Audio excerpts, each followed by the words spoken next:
How's it going, everyone? My name is Alex, otherwise known as Yoxicola, otherwise known as the Cola. Thank you for coming to check out this video. This is a deck tech for my favorite deck, my Derevi tap untap mana sink shenanigans kind of deck. I really enjoy it. Let me know what you think in the comments below. Again, please like and subscribe if you like what I'm doing. Leave comments below. If you guys have any ideas for future videos, please let me know. I'm open to things. I just like talking about Magic. And then this is a new setup I have. I think for my videos, I'm going to do these little card things kind of on theme for what the deck is about. So if you have any suggestions, please let me know and enjoy the video. Thank you. Today we are looking at my all-time favorite deck that I've ever made or ever played with. This is my Derevi Imperial Tactician tap untap shenanigan deck tech. It's a 1 green, 1 white, and 1 blue for a 2/3 bird wizard with flying. It has whenever Derevi Imperial Tactician enters the battlefield, or a creature you control deals combat damage to a player, you may tap or untap target permanent. Derevi also has 1 colorless, green, white, blue, put Derevi onto the battlefield from the command zone. This basically means that Derevi will never cost you more than 4 mana to cast. A lot of people build this deck in a stasis where they keep everything tapped for their opponents, and then they use Derevi's untap triggers to make it so they can still have value and still play the game. This isn't that hateful of a deck. I know that you probably see the Thada Adele right above Derevi. Ignore that for now. There are some things in the deck that can annoy your friends, but for the most part, this is a well-mannered deck. So let's see what I have for this. Now let's talk about the ramp for this deck. I run 13 pieces of ramp because there are some high-costed spells, but we have a ton of mana sinks that we can throw our extra mana into and get a huge amount of value. For normal, non-broken sources of ramp with this deck, I have Arcane Signet, Birds of Paradise, Farseek, Soul Ring, and Smothering Tithe. Some of those you can kind of get a benefit from untapping, but not as much as some of the other sources of ramp that we have in the deck. Erixmathes is the 12/12 Kraken that comes into play sleeping and you need to play spells to wake it up. It taps for a green and a blue. I like this card in the deck because you can untap it to create a total of 4 mana or however much you can. But it also is a 12/12 beater, and we run stuff like Overwhelming Stampede and Triumph of the Horde, so this card later in the game can be super scary. Basalt Monolith taps for 3 mana. Usually you have to pay 3 mana to untap it, but with Derevi and some of the other untapped triggers we have in the deck, this will just almost always be up to tap for 3 mana for you. Bloom Tender and Faeburl Elder. Both of these will tap for 3 mana if you have Derevi out there at the same time. And with Derevi's untapped triggers, you can get a ton of mana out of these things really quickly. So these, if left on the battlefield, these things will put in work for you. Dousing Dagger is a good buff. There are some ways to win with Derevi combat damage or commander damage. It's a nice 2/1 buff. The reason it's in here is because it turns into a land that taps for 3 mana of any color. So with Derevi's untapped triggers, we're able to get a ton of mana out of this land if it flips over. I'll talk about Empowered Auto Generator in a second. The only other one, Utopia Sprawl. Oh, I did not know this was about $5 or $6 now. It's 1 green mana. You just enchant a forest. When it comes into play, you name whatever color you want. The forest will then tap for a green and whatever color you've chosen. It's a good card because with Derevi, again, you can untap it, so you have basically 2 mana every time this land taps. So the best, weirdly enough, the best form of ramp in this whole deck is Empowered Auto Generator if it's left on the battlefield.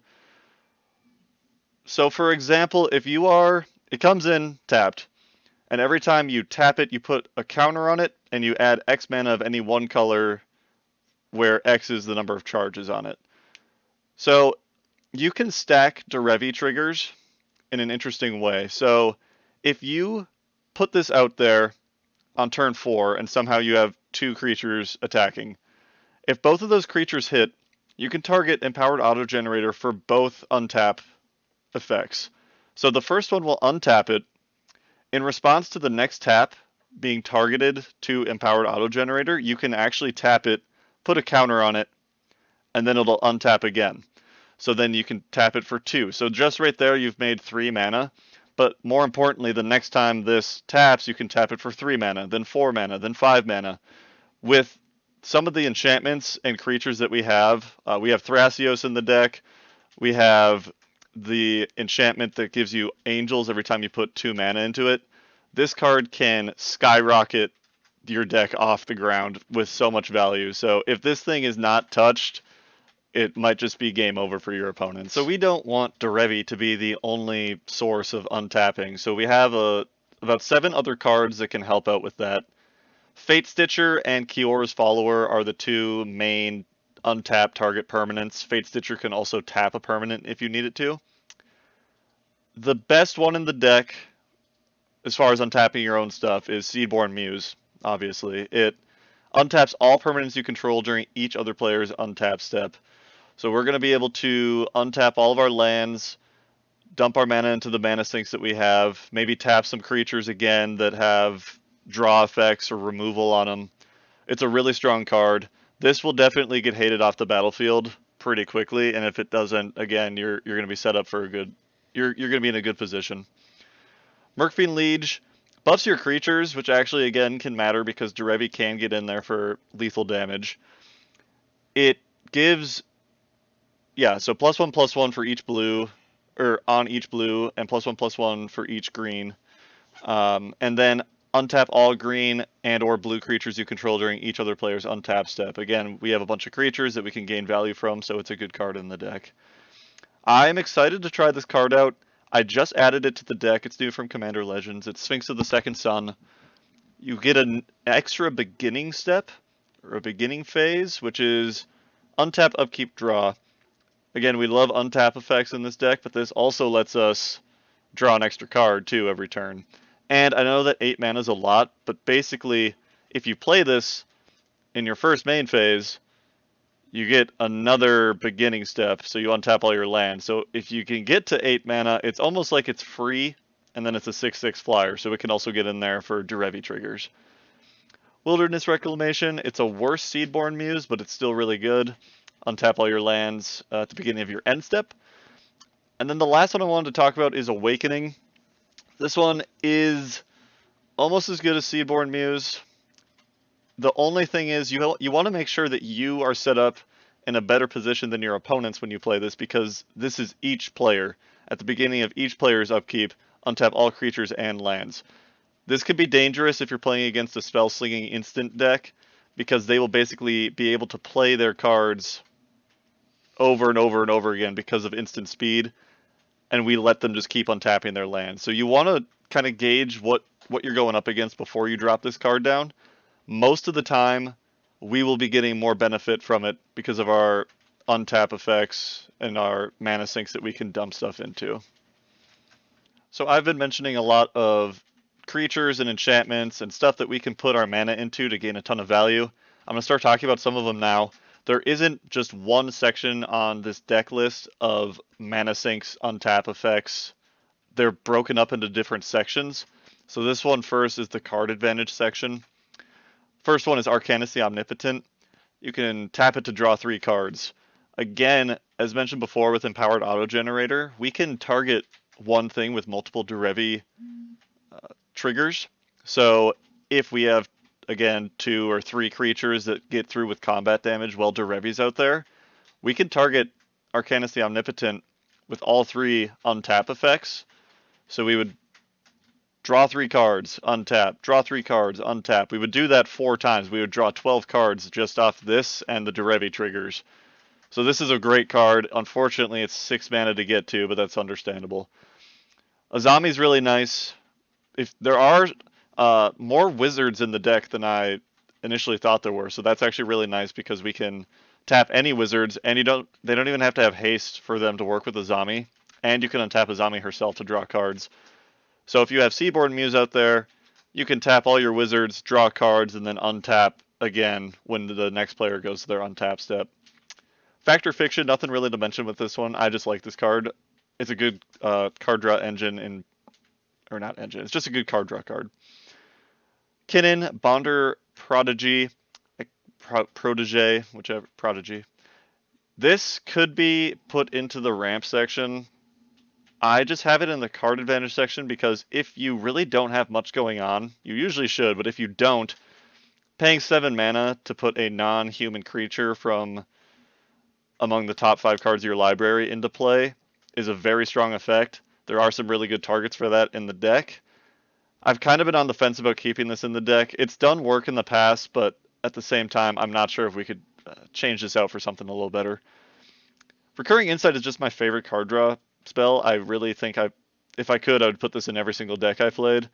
Just being able to draw cards equal to the amount of cards in a target player's hand is strong enough, but then it also has Rebound. So this, in Commander, you're going to be drawing a ton of cards off this. Rhystic Study, it's Rhystic Study. We have ways of searching for it. It's good. If you're not in the mood to play it, you don't need to, but it can generate a lot of cards over the game. You're going to get a little bit of hate because of it, though. River Hoopoe, I think is how that's pronounced. It's just a little bird. It can fly in for Derevi triggers, and it also, you can throw mana onto it to gain 2 life and draw a card. It's not the most efficient mana sink that we have, but it's a little flyer, so I have it in the deck. Tameo, the main reason she's in the deck, choose up to 2 target creatures until your next turn. Whenever either of those creatures deal combat damage, draw a card. We have a lot of flyers, a lot of ways of getting in and dealing combat damage, so we should be able to draw 2 cards most of the time off of this. If you somehow sneak your way up to 7, definitely ult it, because Omniscience is a really good spell, so being able to just ult and have that is something you probably want to do. Thrasios. Best mana sink in the deck, most likely. 4 mana, scry 1, reveal the top card of your library. If it's a land card, put it on the battlefield tapped, otherwise draw a card. With all the untap effects, you can, over the course of the game, put so much mana into Thrasios, and the fact that you can put lands into play is crazy, but then you also get to draw cards if they aren't lands. It's such a good card. And then Verity Circle. I was kind of on the fence about this one too, but if you do have a lot of untap triggers because of Derevi, you can tap other opponents' creatures, and every time you do that, you're going to draw a card. So you can draw a lot of cards over the game with this. It is a mana sink tap target creature without flying.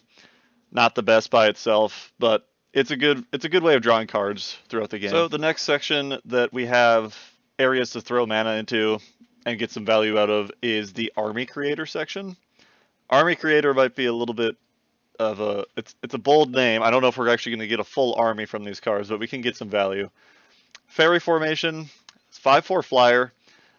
It has pay 3 mana and a blue to create a 1/1 fairy creature token with flying, which is already very good because those will be able to get in for additional Derevi triggers. But then we also get to draw a card, so this is a really good card in the deck. Luminarch Ascension is so good if you could get out there early, because paying 2 mana for a 4/4 angel is nuts, because you can activate this multiple times. As I've mentioned before, this is one of the enchantments that we can keep out there, and we can put a lot of mana into just to... You know what? This one is an army creator. We can get an army from this if it's left untouched. And then Squirrel Nest. I used to have the Spawning Grounds, I think it's called, where you can... It's 8 mana, but if you tap the land it's attached to, you make a 5/5 beast. It's just 8 mana, so I took it out. But Squirrel Nest is really nice. Enchanted Land has put a 1/1 green squirrel creature token onto the battlefield. Like I said, with Empowered Auto Generator and Arcanacy Omnipotent, you can target this multiple times with multiple triggers, and you can squirrel. So you could just have a bunch of squirrels. Not going to do a ton on their own, but again, we have some buff effects in the deck that affect everything on our board. And then we also have Triumph of the Hordes and Overwhelming Stampede. So a bunch of squirrels at the end of the game actually could matter. This isn't an army creator card. It's just by itself. It's Leyline of Anticipation. Because we're untapping so many times, it's nice to be able to have flash because we can dump cards out of our hand. I also run the land that does this too. I forget which one it's called. But there's a link in the deck description below. I'm not going to talk about any of the lands, but the list is on the description. At this point in the video, I've mentioned the buff effects a few times, so I think I'll go over that now. There are a couple different kinds here. So first I'm going to go over Diviner's Wand and Hero's Blade. Both of these are just meant to be on Derevi, because since Derevi, you can cast at instant speed, or not cast, you can activate its ability at instant speed, so you can put it into play basically whenever.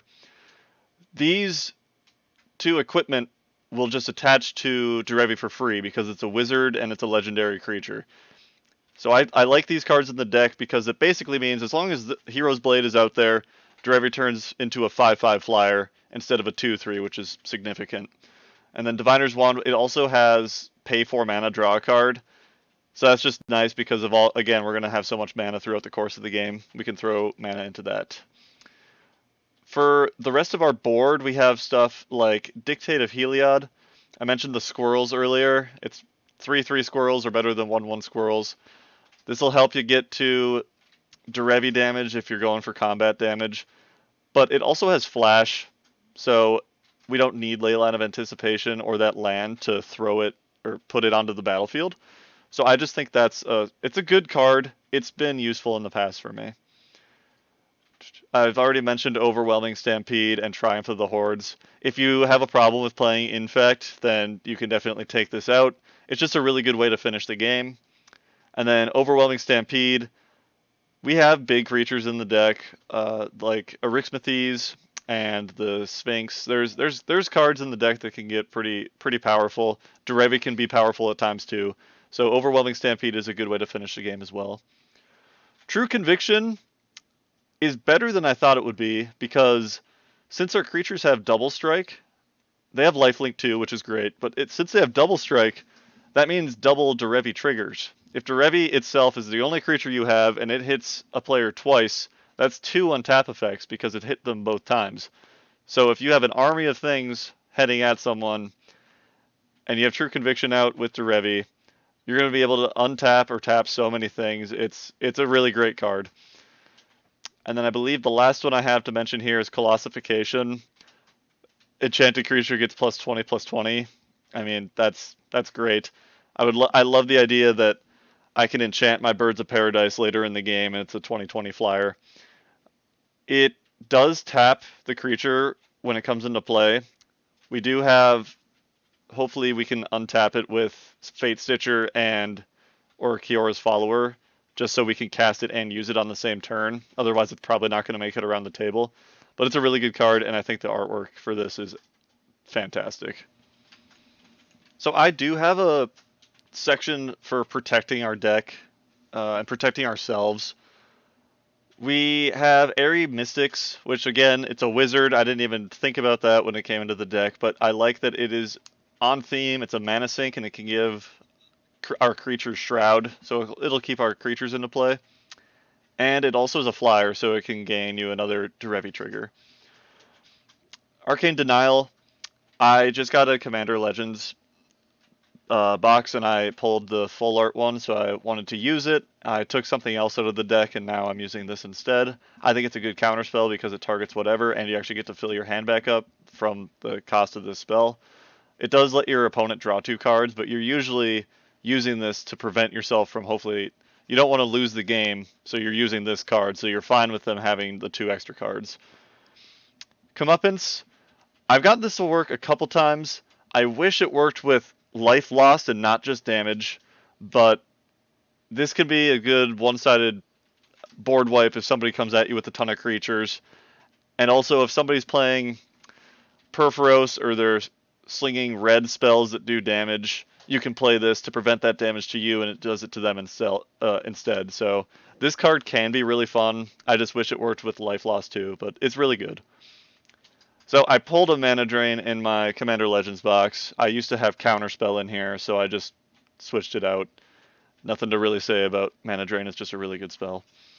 And then these two, I've been using. I like them in the deck because the deck doesn't go, unless you have those token creators like I mentioned before, the deck doesn't go abnormally wide. So if somebody is going wide at the table, they're going to be able to attack you. So it's nice to have these things to kind of deter them from attacking because they'll need to pay mana or life to attack you. And Wingborn Muse, again, it's a flyer, so again, Derevi triggers. This will be a pretty quick section. I have 3 tutors in the deck. Eladamri's Call is really nice at just finding whatever creature you want. You can use this to find Seedborn Muse or Thrasios, whatever you need at the time. It's just nice to be able to search, because there are a lot of creatures that have value in the deck. Eldritch Evolution is really, really, really good on Derevi, because Derevi's never going to cost you more than 4 mana to play. So you can use this and find something that has 5 mana. So you can find a Zami or Seedborn Muse. You can find anything with 5 mana, which is nice. And then if you do find Seedborn Muse, you can actually cast Derevi out of the command zone again, or activate its ability out of the command zone again for the 4 mana at instant speed or whatever. So that's a good combo in the deck, because you basically just find Seedborn Muse and put it onto the table at really no cost of a creature. And then Enlightened Tutor, I had it, so I threw it in the deck. It's just really nice to be able to find, like I said before, a powered auto generator you can look for. Heuristic Study if you need it. I'm a little embarrassed, but the last time I used this card, I actually used it for Colossification, which I ended up dying because of it, but I really, really, really wanted to hit one of my friends with a massive Derevi. But it's nice to be able to search up whatever enchantment or artifact you need and throw it on top of your library. I have 10 sources of removal in this deck, and they are all very, very effective. So when I said initially that this is a well-mannered, not very mean Derevi deck, I meant it more in the sense that it's not the typical keep your opponents tapped down so they can't do anything. It does, however, have a lot of removal, and it can really get under your friend's skin if you play it against them consistently. So Aura Shards is really good with Derevi, because Derevi usually enters the battlefield a number of times throughout the game. But also, as I mentioned before, with the token creators like Luminarch Ascension or the Squirrel Generator, you can bring a bunch of creatures into play at the same time and really just keep enchantments and artifacts off of your opponent's side of the board, which is really nice. Cyclonic Rift is Cyclonic Rift, and I'm in blue, so I play it. Galecaster Colossus, with a lot of untap effects, and we have a lot of wizards, we can start just picking apart our opponent's boards by tapping our wizards, and then at the end step we'll probably untap with something like Seedborn Muse, so then we can do it again. And like a Zami, these creatures don't need to have haste, they just need to be wizards, and it can tap itself to do it. So as long as you have a couple wizards out there and an untap trigger, you can start picking pieces off of your opponent's boards pretty quick. Corrosive Grip is good. I just have it in here because I think it's probably the best instant spell for getting rid of an artifact or an enchantment. It has split second. We'll talk about Lux Cannon in a second. Supreme Verdict, can't be countered, destroy all creatures, good board wipe. Swords to Plowshare, probably the best creature removal card, up there with Path to Exile, which I actually don't own a copy of, so I run Swords to Plowshare instead. Wrath of God, destroys all creatures. Again, we're not usually the ones that are going super wide, so this is really just to kind of save us in case somebody beats us to the finish line and they're about to kill us with a ton of creatures. We can play this card and hopefully save ourselves. Rest in Peace and Scavenging Ooze. I have a few friends that play graveyard decks, and so it's just nice to be able to have cards that kind of hinder them from, progressing throughout the game. So Rest in Peace, I think, is just really mean because graveyards just don't exist. But Scavenging Ooze, it's a mana sink, 1 green mana. I think it's just nice to be able to get rid of cards from graveyards that we don't want there. And then Lux Cannon. As I've said with a few other cards, you can target this with multiple Derevi triggers. So you can put a charge on it, untap, put a charge on it, untap, put a charge on it, untap. Suddenly, you're now at the 3 charges you need to destroy any permanent. Really strong. If somebody's playing obnoxious lands that you want to get rid of, like a Cabal Coffers or Glacial Chasm, you can target that with this because this can target any permanent. The last section I have is just labeled obnoxious flyers. Thada Adele does not fly, but it's unblockable basically if somebody controls an island, so we're going to keep it in this section. Aven Mind Sensor is a flying wizard, but it also has flash and prevents your opponents from searching their library past their first 4 cards. So this could be a really mean card. I just think it's nice to kind of slow your opponents down and also have a flyer that can get through for triggers. Is shy, not really anything to do with a mana sink. She can just get big throughout the course of a game. I think she's fun because putting a 1/1 counter on her every time an opponent casts a spell is pretty cool. Janara is a mana sink. 3/3 flyer, you can pay 2 mana and put a 1/1 counter on her. 90% of the time, you're probably not going to be putting a bunch of mana into Janara. I just think she's a good flyer, and if we do have excess mana, we can, at instant speed, pump her up if we have the mana to do it. But I don't really like putting my mana into something that is only giving me 1/1 counters on it when I don't really have a 1/1 counter theme, and it could just die. So this is probably, if I were to remove one card, I'm probably looking at this one, but I'm still kind of thinking of what else I would want to be in its spot. And then Thada Adele. I used to have a Thada Adele deck just based on stealing things from my opponents and copying what they were doing. I learned pretty quickly that that is a great way to draw hate from the table. So I now just put it in here so that I have a little bit of, it's a little annoying. It's not completely annoying. So I'll go, maybe they have some nice artifacts that we can throw on Derevi. Maybe they have swords. And then we can take soul rings. I would really like a game where I get everyone's soul ring, but that hasn't happened yet. But it's just nice. These are all things that can get in for Derevi triggers, which is their main purpose, but they have a little bit, they each have an effect that's nice too. Thank you for all of those who continued to watch throughout the video. Please let me know if you have any suggestions for what you think I could do to the deck. What did you like about it? What did you not like about it? Would you like to play it? Would you not like to play against it? Please let me know all these things. I want to hear what you guys think. And then again, if you have any suggestions for future videos, please comment below. I love talking about Magic the Gathering, so as long as people are out there and they want to listen, this is just fun for me, but if it's fun for you too to listen, then that's great. So thank you very much. See you later.